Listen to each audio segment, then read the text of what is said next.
Hi friends, first of all ரொம்ப நன்றி நம்ம சேனல் சப்போர்ட் பண்ணுற ஒவ்வொரு நண்பர்களுக்கும். ஸோ இன்றைக்கி ஒரு அருமையான ஒரு ஸ்ட்ராட்டஜி தான் பார்க்க போகிறோம். இந்த மார்க்கெட் கண்டிஷனுக்கு இந்த ஸ்ட்ராட்டஜி சூட் ஆகுமான்னு சொல்லிட்டு இன்றைக்கி ஒரு ஸ்ட்ராட்டஜி வீடியோ தான் பார்க்க போகிறோம். ஸோ இந்த வீடியோ ஒரு எஜுகேஷனல் பர்பஸ்க்காக மட்டும்தான்.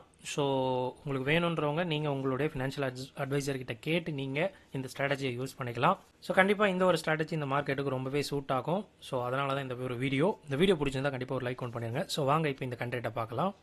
எஸ், கண்டிப்பாக இந்த ஒரு வீடியோ இல்லைனா இந்த ஒரு ஸ்ட்ராட்டஜி ஒரு எஜுகேஷன் பர்பஸுக்காக தான். எந்த ஒரு இன்டென்ஷனும் கிடையாது நீங்கள் எடுக்கணும்னு சொல்லிட்டு. நீங்கள் உங்கள் ஃபினான்ஷியல் அட்வைசர்கிட்ட கேட்டு நீங்கள் இந்த ஸ்ட்ராட்டஜியை தாராளமாக யூஸ் பண்ணிக்கலாம். என்ன அப்படின்னு பார்த்தீங்கன்னா Feb 15 அன்னைக்கு மார்க்கெட் 22,000 வந்து கிராஸ் பண்ணிச்சு. ஆக்சுவலாக அந்த ஒரு ரீஜன் இருந்தது. ஸோ அதே ஜோனுக்கு வந்து பார்த்தீங்கன்னா மார்க்கெட் இது வரையும் ஒரு 3 to 4 டைம்ஸ் வந்து வந்திருந்ததுன்னு சொல்லலாம். ஸோ அதனால் இதை வந்து சப்போர்ட் நம்ம எடுத்துக்கலாம். இந்த சப்போர்ட் கிட்ட அகைன் மார்க்கெட் வந்திருக்கு. இப்போ ஆக்சுவலாக வந்து ஒரு ட்ரேட் ஒன்று நம்ம எடுக்கலாம் அப்படின்றது ஒரு ஐடியா. என்னுடைய எக்ஸ்பெக்டேஷன் மார்க்கெட் அட்லீஸ்ட் வந்து பார்த்தீங்கன்னா ஒரு 200-300 பாயிண்டாவது இங்கேருந்து மேலே கண்டிப்பாக போகும் நெக்ஸ்ட் 2 to 3 டேஸில். அந்த ஒரு எய்முக்காக இந்த ஒரு ஸ்ட்ராட்டஜி. ஸோ ஒரு ரிஸ்க் லிமிட்டடு தான் டவுன் சைடில். அப் சைடில் ஒரு நல்ல ஒரு ப்ராஃபிட் பொட்டென்ஷியல் இருக்கிற ஸ்ட்ராட்டஜி தான் பார்க்க போகிறோம். எஸ், அது என்ன ஸ்ட்ராட்டஜின்னு பார்த்தோம் அப்படின்னா கால் லேடர் ஸ்ப்ரெட்டு தாங்க. ரொம்ப நல்லாயிருக்கும் ஆக்சுவலாக இந்த ஸ்ப்ரெட்டு. ஸோ இது லேடர் ஸ்ப்ரெட்னு சொல்லுவாங்க. யூஸ்வலாக ரெண்டு சைடுமே போடலாம். எப்படி போடலாம் அப்படின்னா, உதாரணத்துக்கு மார்க்கெட் நல்லா கீழே இறங்கிடுச்சு அப்படின்னா உங்களுடைய வியூ மார்க்கெட் நெக்ஸ்ட் ஓரளவு ஓகேங்களா. இங்கே புரிஞ்சுக்க வேண்டியது என்னன்னா ரொம்ப புல்லிஷாக இருக்கணும் அப்படின்றது அவசியம் இல்லை. ஓரளவு புல்லிஷாக இருந்தால் போதும். ஏன்னா இங்கே நம்ம லேடர் போட போகிறோம். ஸோ லேடர் விச் மீன்ஸ் வந்து பார்த்தீங்கன்னா ஒரு பை இருக்கும், ஒரு லேடர் போட்டு ஒரு செல் இருக்கும். அகெயின் பார்த்தீங்கன்னா இன்னொரு படிக்கட்டு மாதிரி போயிட்டு அங்கே ஒரு செல் இருக்கும். இந்த மாதிரி படிக்கட்டு மாதிரி இருக்கனால தான் இது வந்து லேடர் அப்படின்றது ஒரு ஃபார்மில் இருக்குது.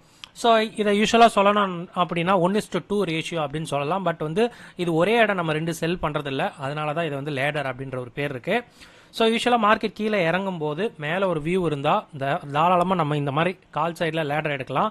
அதே மாதிரி மார்க்கெட் நல்லா மேலே போயிடுச்சு அப்படின்னா உங்களோட வியூ கீழே இருக்கிற பட்சத்தில் நீங்கள் புட் லேடர் கண்டிப்பாக யூஸ் பண்ணலாம்.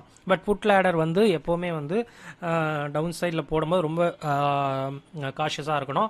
ஏன்னா நம்ம ரெண்டு செல் ஒரு பை பண்ணுறோம், ரெண்டு செல் இருக்கனால ரொம்ப பிரச்சனை. இன்றைக்கி நம்ம கால் லேடர் தான் பார்க்க போகிறோம். நிஃப்டியில் எப்படி போட போகிறோம் அப்படின்னா, இது 4 தடவை இந்த ஒரு ரியேஜனை கிட்டத்தட்ட 22,000 அப்படின்ற ஒரு ரியேஜனை ஒரு சப்போர்ட் இல்லைனா ரெசிஸ்டன்ஸ் மாதிரி ஆக்ட் பண்ணியிருக்குது. அதனால வந்து இப்போ நம்ம இங்கே எடுக்கிறது ஒரு ஐடியாவாக இருக்கும் அப்படின்றத நினைக்கிறேன். ஸோ இது மேபி ஒர்க் ஆகலாம், ஒர்க் ஆகாமல் கூட போகலாம். அதனால தான் சொல்கிறேன், இதை நீங்கள் எடுக்கணும்னு எந்த ஒரு அவசியமும் கிடையாது. பட் வியூ பாருங்கள், ஐடியா கேதர் பண்ணுங்கள். உங்களுக்கு இந்த மாதிரி சுச்சுவேஷனில் நீங்கள் ஆல்டர் பண்ணி கூட வேறு மாதிரியான ஸ்ட்ராட்டஜிஸை கூட நீங்கள் இம்ப்ளிமெண்ட் பண்ணலாம். ஸோ நான் சென்சிபிள் போயிட்டேன். சென்சிபிளில் நான் என்ன பண்ணுறேன்னு பார்த்தீங்கன்னா, நான் கஸ்டம் தான் நான் ப்ரிஃபர் பண்ணுறேன். ஏன்னா நம்ம மேக் பண்ண போகிறோம். ஸோ என்ன பண்ணலாம் அப்படின்னா, நிஃப்டி தான் எடுத்துக்கிறேன். நிஃப்டியில் அட் த மணி ஓகேங்களா. ஸோ 22,000 இருக்குது. ஸோ நான் அதை அட் த மணியாக எடுத்துக்கிறேன் ஓகேங்களா. அங்கே பார்த்தீங்கன்னா ஒரு பையு என்ன ப்ரீமியம் இருக்கோ மோஸ்ட் ஆஃப் த டைம் அதை விட அதிகப்படியான ஒரு ரேஞ்சு தான் செலக்ட் பண்ணோம். ஃபார் உதாரணத்துக்கு 166 ரூபா இருக்குது அப்படின்னா கண்டிப்பாக நம்ம மினிமம் 150 பாயிண்ட்டுக்கு அப்புறம் தான் செல் பண்ணணும். இங்கே நான் என்ன பண்ணுறேன்னா 200 பாயிண்ட்டே எடுத்துக்கிறேன். First cell 200 point. அகெயின் பார்த்தீங்கன்னா ஸோ இங்கே 200 பாயிண்ட் எடுத்தோம் பார்த்தீங்களா. மினிமம் 150லேருந்து 200 பாயிண்ட் எடுக்கிறது ரொம்ப நல்லது. நீங்கள் 200 எடுக்கலாம், ரொம்ப நல்லது. ஏன்னா வந்து பார்த்தீங்கன்னா உங்களுக்கு ரிஸ்க்கும் சரி ரிவார்டும் சரி சூப்பராக இருக்கும். ஸோ ரிஸ்க்கை பார்த்தீங்க அப்படின்னா வந்து பார்த்தீங்கன்னா வெறும் 3,000 ரூபா தான் டவுன் சைடில் எங்கே போனாலும். த பியூட்டி ஆஃப் லேடர் ஸ்ப்ரெட்டில் என்ன அப்படின்னா, நமக்கு உடனே வந்து இந்த 3,000மும் நமக்கு போயிடாது. இது வந்து பார்த்தீங்கன்னா ஒரு டெபிட் கொடுக்குற மாதிரியான விஷயங்கள் தான். ஸோ நீங்கள் இங்கே பார்த்தீங்க அப்படின்னா கிராப்பே பார்த்தீங்கன்னா டவுன் சைடில் லிமிட்டட் ரிஸ்க் தான் ஓகேங்களா. சப்போஸ் மார்க்கெட் கீழே போச்சு அப்படின்னா, ஏன் அப்படின்னா நம்ம 4 தடவை மார்க்கெட் வந்து இங்கே சப்போர்ட் எடுத்திருக்கு. இந்த சப்போர்ட்டு ஒர்க் ஆகலை அப்படின்னா கூட நமக்கு போகிறது இந்த ஒரு விஷயமா தான் இருக்கும். சப்போஸ் மார்க்கெட் இங்கேருந்து ஒரு 200-250 பாயிண்டில் நெக்ஸ்ட் 2 to 3 டேஸில் வந்தால் நல்ல ஒரு ப்ராஃபிட்டே கிடைக்கும். உதாரணத்துக்கு இந்த ஒரு விஷயம் மட்டும், ப்ரொஜெக்டட் ப்ராஃபிட்டை நம்ம எப்போவுமே வந்து நம்ம நம்ப வேண்டாம். ஸோ நான் என்ன சொல்கிறேன் அப்படின்னா, ஜஸ்ட் டிகே மட்டும் பார்க்கலாம் அப்படின்னா, மண்டே அன்னைக்கு மார்க்கெட்டு இங்கே இருந்தால் கூட ஒரு 640 ரூபான்னு போட்டிருக்கு. பட் அவ்வளோ வேண்டாம், அதில் பாதி 300 ரூபா வந்தால் கூட பெட்டர் தான். நான் என்ன பண்ணுறேன் அப்படின்னா டியூஸ்டே மூவ் பண்ணிக்கிறேன் ஓகேங்களா. டியூஸ்டே மூவ் பண்ணி பார்க்குறேன். அப்போ என்ன கிடைக்குது ஓகேங்களா. அங்கேயே நின்னாலுமே 600 ரூபா, அப்போவுமே 300 ரூபா உங்கள் கையில் இருக்குது. பட் மார்க்கெட் இங்கே இஃப் யூ நீங்கள் வியூ வந்து அப்சைடில் இருக்கிற பட்சத்தில் தாராளமாக இந்த ஒரு ஸ்ப்ரெட்டை போடலாம். இந்த ஸ்ப்ரெட்டிலுமே நம்ம ரொம்பவே காஷியஸாக இருக்கணும். அது என்னென்ன அப்படின்றத சொல்கிறேன். அதாவது அது அட்ஜஸ்ட்மெண்ட் ஃபேக்டரில் வந்துடும். இந்த ஒரு கால் லேடர்னு சொல்லும்போது நம்ம ஃபஸ்ட்டு பை பண்ணிக்கிறோம், ஒரு 200 பாயிண்ட் அங்கிட்டு ஒரு செல் பண்ணிக்கிறோம், அங்கேருந்து ஒரு 200 பாயிண்ட் அங்கிட்டு ஒரு செல் பண்ணிக்கிறோம். இப்படி தான் லேடர் இருக்குது. இங்கே நம்ம புரிஞ்சுக்க வேண்டியது என்ன அப்படின்னா, ஸோ மார்க்கெட்டு எப்போ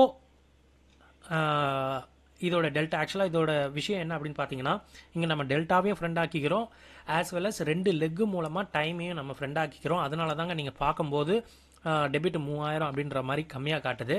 ஆனால் இங்கே பார்த்தீங்கன்னா ஒரு பெரிய ஒரு டெல்டா மூவுக்காக நம்ம அட் த மணி பை பண்ணி வச்சுருக்கிறோம். ஓடிஎம்மில் 2 லாட்டை நம்ம செல் பண்ணி வச்சுருக்கோம் டைமை ஃப்ரெண்ட் ஆக்கிக்கிறதுக்காக. ஓகேங்களா? இஃப் இன் கேஸ் மார்க்கெட் நமக்கு எப்போ தொல்லை கொடுக்கும் அப்படின்றது உங்களுக்கு புரியணும்னா, நீங்கள் போட்ட ஸ்ட்ராட்டஜி போட்ட முதல் நாள் டே 1ன்னு எடுத்துக்கலாம். ஓகேங்களா? இதே மாதிரி டே 2 இருக்குது, டே 3 இருக்குது, டே 4 அன்றைக்கி எக்ஸ்பைரி மாதிரி நம்ம எடுத்துக்கலாம். ஒரு உதாரணத்துக்கு மண்டே போட்டோம் அப்படின்னா 4 நாள். இங்கே நமக்கு எப்போ பிரச்சனை கொடுக்கும் அப்படின்னா, மார்க்கெட்டு முதல் நாள்லேயே இந்த ஃபஸ்ட்டு லெக்கு கிட்ட, செல் லெக்கு கிட்ட மார்க்கெட் வரும்போது கொஞ்சம் உஷாராக இருக்கணும். கண்டிப்பாக லாஸ் இருக்க மாட்டீங்க, லாஸில் இருக்காது. மேபி ஒரு 200 300 ப்ராஃபிட்டில், இல்லை 200 300 லாஸில் தான் இருக்கும். வேணும்னா இங்கே கொடுத்துட்டு வெளியே வந்துடலாம். அப்படி இல்லைன்னா அட்ஜஸ்ட் பண்ணி பொசிஷனை கேரி ஃபார்வர்ட் பண்ண முடியும். ஒன்று. 2வது நாள் மூவ் ஆச்சு அப்படின்னா ரொம்ப நல்லதுங்க. ஏன் அப்படின்னா, நீங்கள் அந்த ஒரு நாளுக்கும் இந்த 2 லெக்குக்கும் இருக்கிற விஷயங்களை நீங்கள் டைம் டிகேவை நீங்கள் எடுத்துருந்துருப்பீங்க. அப்போது இந்த 2 லெக்குக்கான டைம் ப்ராஃபிட்டே உங்களுக்கு வந்து கையில் நிற்கும். சப்போஸ் டெல்டா மூவ் ஆனால் கூட உங்களுக்கு பெரிய பிரச்சனை வராது, ஒரு ப்ராஃபிட்டில் தான் நீங்கள் இருப்பீங்க. அதே மாதிரி டே 3லாம் போச்சுன்னா டெஃபினட்டாக ப்ராஃபிட்டில் தான் இருப்பீங்க. எப்போ இந்த முதல் செல் லெக்கில் வரும்போது, டே 4 அப்போ எக்ஸ்பைரி கண்டிப்பாக இந்த இதுக்கும் இந்த செல் லெக்குக்கும் நடுவில் நடக்கிற பட்சத்தில் நல்ல ஒரு காசே உங்களுக்கு காத்துக்கிட்டு இருக்குன்னு சொல்லலாம். ஸோ எக்ஸ்பைரி இந்த பைக்கும் செகண்ட் செல்லுக்கும் நடுவில் நடக்கிற பட்சத்தில் நல்லபடியான நம்ம இங்கே பார்க்குற இந்த ஒரு ப்ராஃபிட் 7000 ருபீஸ் ப்ராஃபிட்டும் நமக்கு கிடைக்கும். இது விஷயம் என்ன அப்படின்னா, மார்க்கெட் இப்போ இறங்கிடுச்சு, நமக்கு ஒரு ஆப்பர்ச்சுனிட்டி இருக்குது அப்படின்றதுனால தான் இந்த ஒரு ட்ரேடை எடுக்கிறோம். இதுலையுமே நம்ம வந்து பார்த்திங்கன்னா 3000 வந்து டெபிட் கொடுத்துருக்குறோன்னு சொன்னேன். இந்த 3000மே இது ஆக்சுவலாக இந்த கால் லேடர் நம்ம போடுறது வந்து ஒரு பொசிஷனல் ஸ்ட்ராட்டஜி தான். இந்த 3Kவை நம்ம எப்படி எடுத்துக்கலாம்னா, ஒரு நாளைக்கு 1000 ரூபா ஸ்டாப் லாஸ் மேனி நம்ம 3 நாளைக்கு எடுத்துக்கலாம். லெட்ஸ் சி மார்க்கெட் சப்போஸ் நமக்கு இங்கிட்டுக்கும் நடுவில் எங்கேயாவது எக்ஸ்பைர் ஆச்சுன்னா நல்லா காசு கிடைக்க போகுது. சப்போஸ் மார்க்கெட் கீழே போனாலுமே உங்களுக்கு அந்த 3000ன்றது வந்து பார்த்தீங்கன்னா ஒரு மிகப்பெரிய ஃபால் சந்திக்காத வரையும் ஒரு 500-600 பாயிண்ட் வந்தால் தான் சீக்கிரமாகவே 3000 டெபிட் வரும். அதர்வைஸ் வராது. அதர்வைஸ் வந்து எக்ஸ்பைரி அன்றைக்கி தான் உங்களுக்கு இந்த லாஸ் வரும். அது வரையும் நம்ம வந்து வெயிட் பண்ணலாம். ஸோ இந்த மாதிரி ஒரு மார்க்கெட் சப்போர்ட்டில் நிற்கும் போது அப்சைடில் மார்க்கெட் போகும் அப்படின்ற ஒரு வியூ இருந்தால் தைரியமாக நம்ம இதை எடுக்கலாம். நேக்கட் பையிங் நம்ம எவ்வளோ ரொம்ப நல்ல விஷயம்னு சொல்லுவேன். ஸோ செக் பண்ணி பாருங்கள். ஸோ இந்த டெபிட் கூட எக்ஸ்பைரி அன்றைக்கி தான் போகும். ஸோ கொஞ்சம் கொஞ்சமாக தான் அதோட மைனஸும் ஆகிட்டு வரும். ஸோ ஒரு இன்ட்ராடேல நம்ம 1000 ருபீஸ் நம்ம ஸ்டாப் லாஸ் வச்சு விளையாடுறவங்க இதை கூட கன்சிடர் பண்ணலாம் அப்படின்றது என்னோட ஐடியா. இது ஃபுல் அண்ட் ஃபுல் ஒரு எஜுகேஷன் பர்பஸ்க்காக கொடுத்தது. இந்த வீடியோவை மறுபடியும் செக் பண்ணுங்கள். பிடிச்சிருந்தா மட்டும் எடுத்துங்க. இந்த வீடியோ பார்த்ததுக்கு ரொம்ப நன்றி. தேங்க்யூ. ஜெய்ஹிந்த்.